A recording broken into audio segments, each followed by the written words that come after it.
आउ 7 दिन बढ़िला धान किणा अवधि खरीफ धान अवधि को बढ़ाइले सरकार जोगाण मंत्री कृष्णचंद्र पात्र सूचना। भुवनेश्वर भिसा आवेदन केन्द्र उद्घाटन कले मुख्यमंत्री। बरमुंडारे बीएसए बीटी भिसा आवेदन केन्द्र उद्घाटित। भिसा पाई आउ जीवाको हेबनी बाहर राज्य।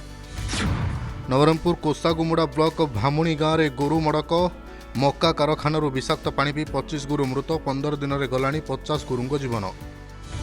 मोहनारू 2 कोटी अधिक टंकार गंजेई जबत। आर उदयगिरी बुरीपदर गाँव में चढ़ाऊ 3 फेरार।